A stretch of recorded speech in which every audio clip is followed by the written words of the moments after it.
Yes, tuli ku Anti-Corruption Court. Tweseyo omusango namba 7 ogwa 2024. Luno guliko abantu bana abavunaanibwa. Asooka Yempuga Mathias, owokubiri Sirwanyi Solomon, waliwo Prosa Kampulira, Afrochani Esther, awamu ne Anita Amongo. Abantu abo baguddeko emisango okusooka kwa kukusa ssente, money laundering, tubagulako ogw'obubbi theft, tubagulako ogw'obufere, conspiracy to defraud, tubagulako okufuna ssente mu lukujjukujju, obutalimani by false pretense. Awamu emisango egyo giwere ku 10 actually, giri misango 10 gyetubaguddeko. Abantu bano bonna nga bwe mukimanyi baatula mu lukiiko nga 6 May 2022 ne bakola mu lukujjukujju ne begabira ssente awamu ziri obukadde kawumi kamu n'obukadde 7 nga bagamba nti service award. Twetegereza amateeka mali ebbanga lyonna lyonna netusuubira nti teriiyo tteeka lye baali bakozesa, bwali bufere, bwali bukujjukujju ali fraud bwe baakozesa. Akati buli omu asirise ayingira tajja kubavunaana kubanga Kanyanga mumumanyi naye muyaaye, libi tajja kubavunaana kuba Amongo byonna yabatwala. Kati ffe nga ba citizen tulina eddembe okugula emisango ku bantu bano. Of course tulina obuzibu otusanga obugerako ng'amateeka gamu ag'ekiyaaye, olaba Anti-Corruption Act bagamba tusobola kugiyitamu kubavunaana, ogenda mu Leadership Code Act bagasobola kukiyitamu kubavunaana, naye si ge mateeka gokka, eri amateeka g'okusasa n'ebirala. So abantu bano tubaguddeko emisango egyo nja gisharinga mugirabe.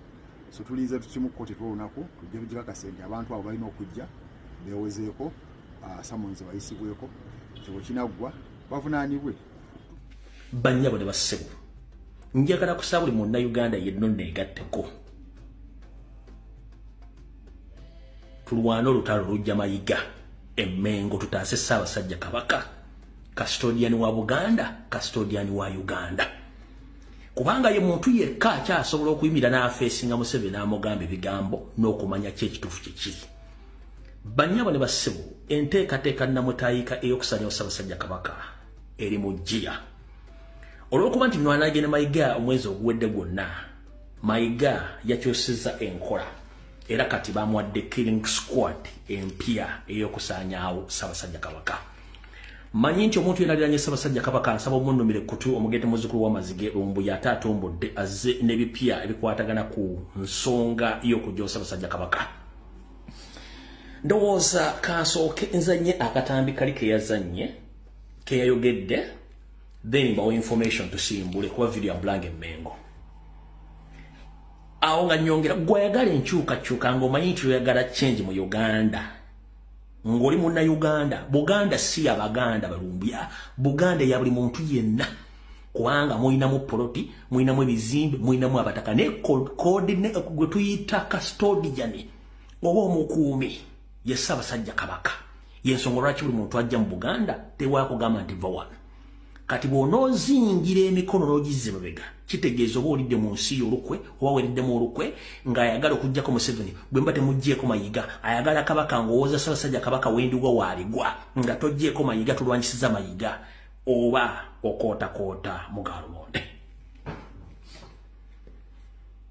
Ndowooza katusooke tuddeyo ko emabega wali oba katusooke tugende ddala butereevu ku katambi kano omukulu ke yayogedde. Abantu abanumba ku social media, abantu abanumba batono nnyo. Omuntu ayita atya abantu 10,000 n'ogamba nti abanumba bangi. Abatamiivu b'okulumbe tebayimiriza nteekateeka za lumbe ate baba batono. Nze abanjogeredde batono nnyo era nze simanyi lwaki mubeera liikirira era nze kambabuulire nze abo sibafiirako ddala. Nze ndi wali mu butikkiro otulo tumbula tutya sibafaako n'akatono. Be bantu be nayogeddeko boogera ku misinde okusinga bwe balowooza. Kirungi olowooze nnyo okusinga bw'oyogera ebikuvaamu bibenga ddala byebyo bigasa. Abamalira biseera mbeera ntudde nga ndowooza mirimu Kabaka gye yankwaza era ekyo si kyo ekizibu kyange. Naye omusajja atudde awo ku katebe bamuleetedde kasooli omwoke ssaawa 5 n'ayogera n'aseereza n'ayogera ebintu n'akanuka amaaso neyereega ebikya n'abeerawo neyekola obusolosolo. Okola mulimu ki? omuntu atalina mudaala wadde mu katale yeraliikiriza Katikkiro wa Buganda. Nze ndi munnamateeka, nina amaka mwenzaalwa, nasomera mu masomero tigayisika mu maaso. Ndi Katikkiro wa Buganda mulamba, neraliikirira omusajja ddawali kafoomu aseereza ayogera ebitajja ku mmere, neraliikirira abaana abatalina ngatto, neraliikirira abaana abatasoma, neraliikirira abaana 200 nga bali mu kibiina kimu temubalaba ku mitimbagano, neraliikirira abaana abavuka batalina mirimu, seraliikirira muntu ayogera ebyo ebitajja ku mmere. Omanyi ekirimbo kiyimirirawo ku kirimbo, mukimanyi ekyo? Ate n'ekirimbo ekyokubiri kiyimirirawo ku kirimbo ekyokusatu. Wotuukira ku kirimbo ekyokuna nga bakutegedde, oli yagamba nti Kabaka taliiwo, yakisiza omukono, Kabaka temwamulaba, kati era nga omumalirako obudde oyo.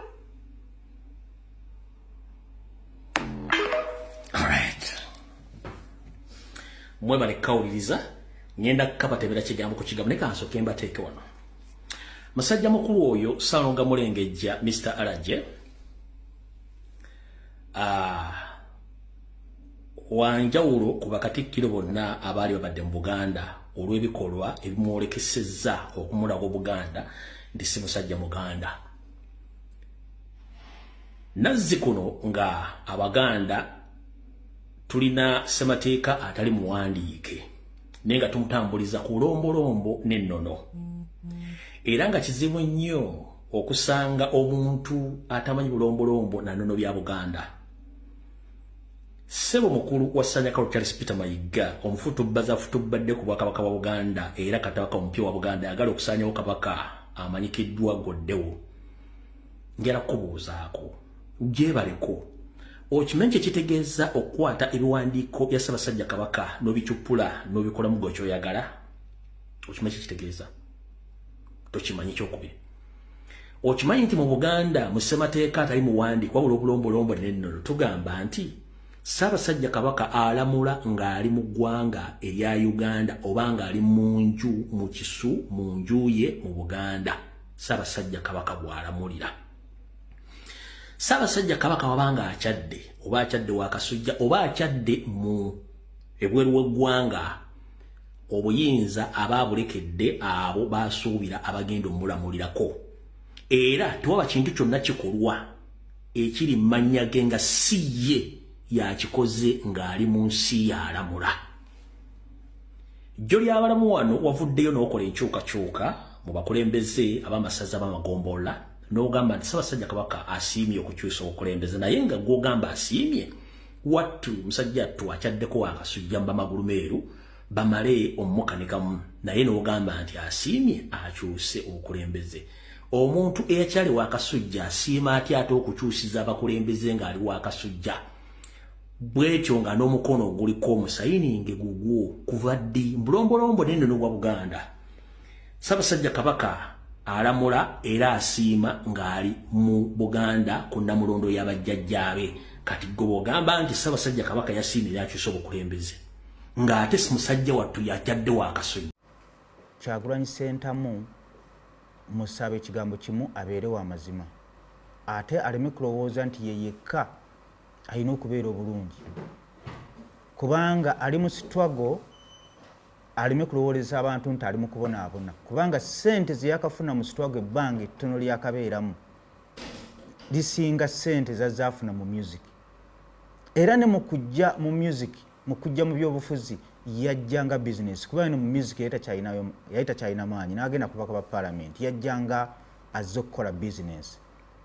Era tujjukira bulungi nnyo Kantinti ng'ajjayo Kantinti aba NRM bamuwagira, kubanga ebiseera ebyo FDC yali ey'amaanyi nga baagala kujjayo Kantinti nga balowooza be banateekayo Kyagulanyi oba oliawo bajja kufuna obuweerero, ne bamaliriza nga bate bafunye problem. Yajja mu mbeera ya business, era Kayihura yali mabegawo okumusponsoringa. Kyagulanyi Ssentamu abantu ne bamuteekamu obwesige nti asobola okununula eggwanga lino, naye akkirize agaane, akoze ensobi nnyingi nnyo. Era babanga Kyagulanyi Ssentamu yajja ng'alowooza nti President Museveni agenda mujjako n'akalulu. Awo Kyagulanyi aba yatulimba nnyo. Nze nawagira Kano Kizza Besigye saamuwagira nti yali afaanana bulungi nnyo. Naye namulabamu ekirowoozo nti engeri gy'ali musirikale be banamubba akalulu agenda mu nsiko kubanga musirikale. Kyagulanyi Ssentamu saamuwagira nti asobola okujjako wamuliddemu olukwe at least. Mpulirizaako. Namuwagira olw'ensonga nti yatuuka ekiseera n'atulowoozesa nti alina abazungu. Nalaba omusajja bamuta Amsterdam. Nagenda okumunoonyerezaako ng'ayo omusajja musuubuzi kasalaba aba opposition abasinga okubeera ab'amaanyi ng'ababeerako emabega era baamugula ne bamujjamira kivula tukyalinawo omulaba. Nalwana nnyo okufiirawo nga mmanyi nti numbers kuba yasikiriza abavubuka n'aleeta ebyobufuzi n'abijja mu music n'abiteeka mu byobufuzi. Abantu n'afuna numbers ne bamugoberera era abantu baalonda era yawangula. Naye baabanga yali alowooza nti byabakama agenda kumulangirira amaanyi nno gatandika okunzigwamu. Naye engeri gye nali promota we byonna nabisiriikirira. Essaawa zino struggle Kyagulanyi ku ngeri gy'agitwalamu tugenda kumaliriza tusigadde mu bbanga. Baana batakyusizaamu Kyagulanyi. Abaagala change nga bagisuubira mu Kyagulanyi ku mbeera gy'atandise okulwanamu n'abakulembeze banne mu buntu bw'endowooza nti tebuliimu makulu. Tugeze ng'okugamba nti Honorable Mpuuga mbu yatutte millions 5. Siwagira kulya nguzi kubanga Honorable Mpuuga talya nguzi. Naye mu bantu ate abasinze okufuna ssente mu struggle z'endowooza nti ate osobola ozituuma enguzi ate Kyagulanyi yasinze. Bw'otundira ssente zaafuna ku babaka, bw'otundira ssente zaafuna kasiimo ke bamuwanga awummula oba MP, ssente zaafuna nga tezirina lisiiti. Abasuubuzi abakaga kinoomu nga tasobola kuzuwa accountability ate yabeera omuli w'enguzi n'ambeemu.